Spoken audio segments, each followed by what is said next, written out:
नमस्कार, मैं हूं ब्रजेंद्र मिश्रा। आप देख रहे हैं न्यूज ट्रैप ऑनलाइन।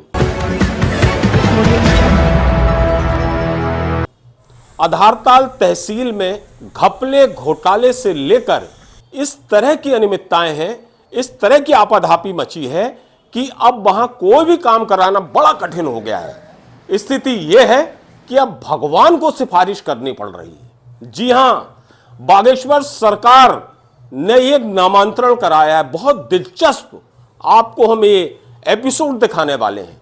बागेश्वर सरकार को नामांतरण कराना पड़ा, तब इस आधारताल तहसील में नंबर 1 में नामांतरण हो पाया। वैध जमीन थी, वैध खरीदी हुई, क्रेता विक्रेता सब ओरिजिनल, लेकिन साहब नामांतरण के लिए परेशान थे।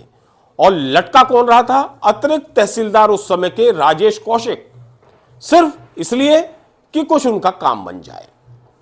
बहुत परेशान हो गए जब विक्रेता और क्रेता कि साहब नामांतरण नहीं हो रहा, तो उन्हें शरण में जाना पड़ा। बागेश्वर सरकार की प्रार्थना करना पड़ी, अर्जी लगाना पड़ी कि प्रभु यदि मेरा नामांतरण हो जाएगा तो हम सपरिवार आपके दर्शन करने बागेश्वर धाम आएंगे।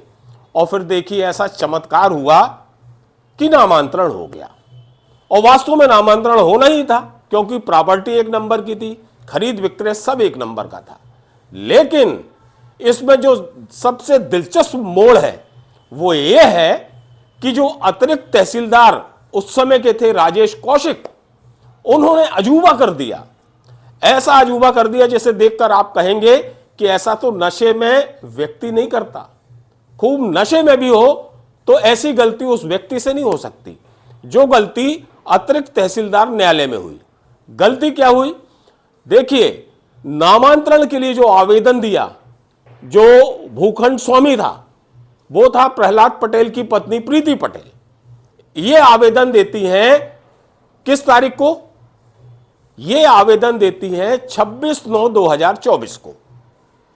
ग्राम सूखा की निवासी हैं, आधारताल तहसील के अंतर्गत आती हैं, और जहां की प्रॉपर्टी थी 1250 वर्ग फीट का प्लाट था, वो ग्राम रैंगवा का था, जिसका खसरा नंबर 80/2 है और रकबा 1250 वर्ग फीट। आवेदन दिया है इन्होंने 26/9/2024 को। ये देखिए आप, ये जो ऑर्डर शीट है अतिरिक्त तहसीलदार न्यायालय की, इसमें देखिए कॉर्नर पे डेट लिखी हुई है और ये लिखी है 26/9/2024।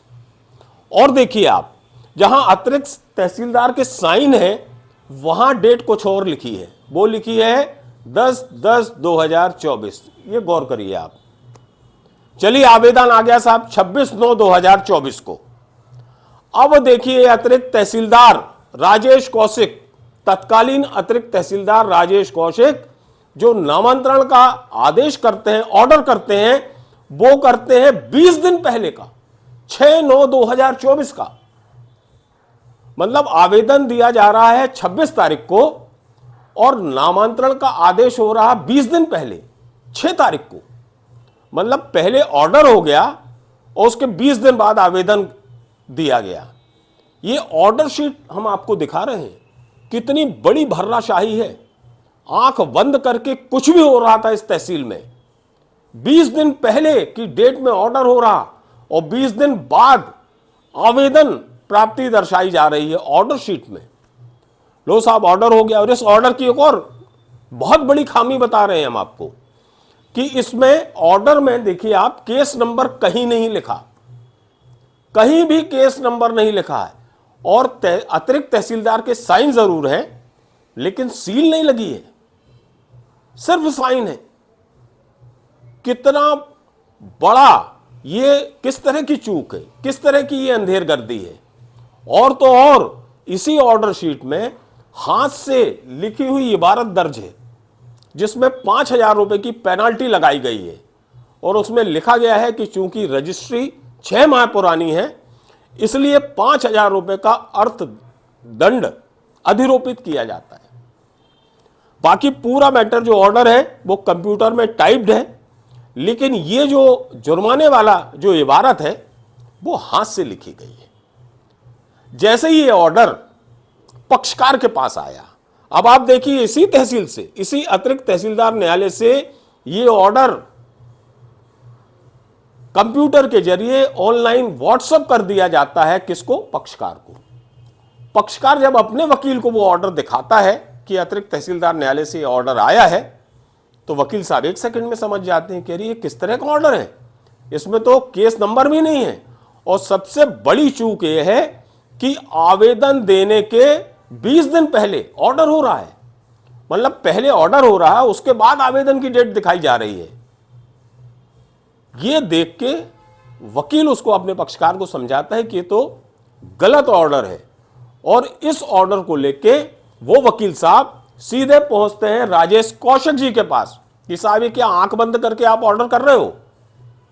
आप 26/9/2024 को आवेदन ले रहे हो नामांतरण का और ऑर्डर शीट में लिख रहे हो, और 6/9/2024 को आप नामांतरण का आदेश पारित कर रहे हो। मतलब 20 दिन पहले आपने ऑर्डर कर दिया और 20 दिन बाद आप उसका आवेदन ले रहे हैं नामांतरण का। तहसीलदार, अतिरिक्त तहसीलदार साहब एकदम अकबका जाते हैं, घबरा जाते हैं, और आनन फानन में 5,000 रुपये पेनल्टी वाली जो इबारत है वो भी लिख देते हैं।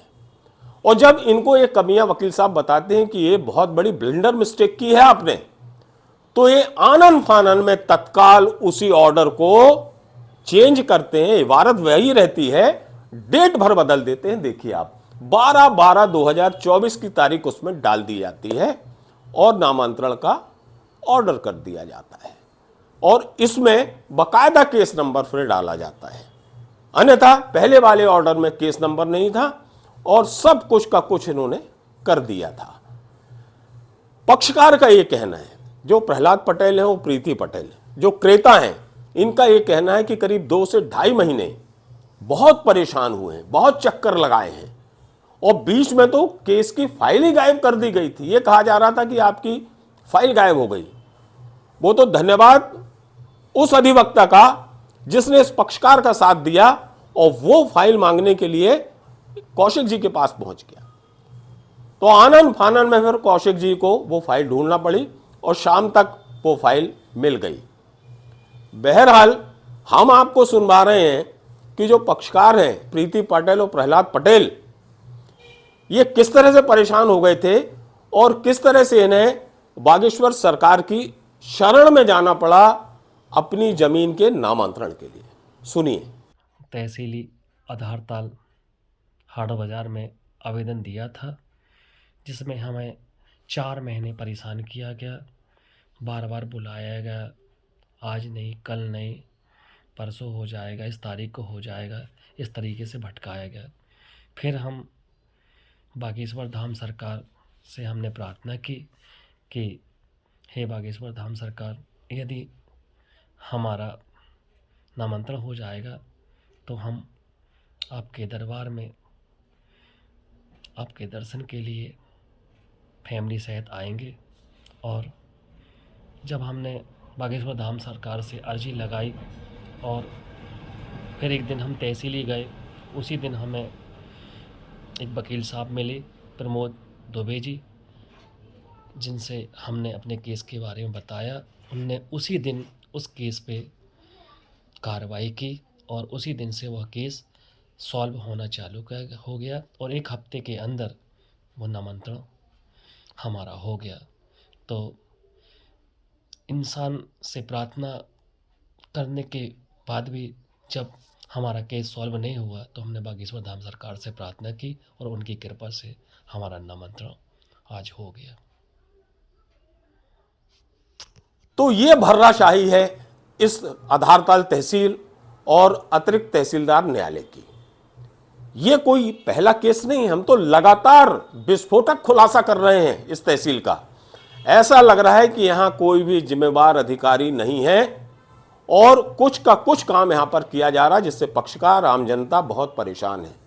हम धन्यवाद देंगे कलेक्टर जबलपुर दीपक सक्सेना को, जिन्होंने सारी सच्चाई को बड़ी संजीदगी से लिया और तत्काल ही राजेश कौशिक का डिमोशन कर दिया और इनको बरगी का नायब तहसीलदार बना दिया, अतिरिक्त तहसीलदार से नायब तहसीलदार बना दिया।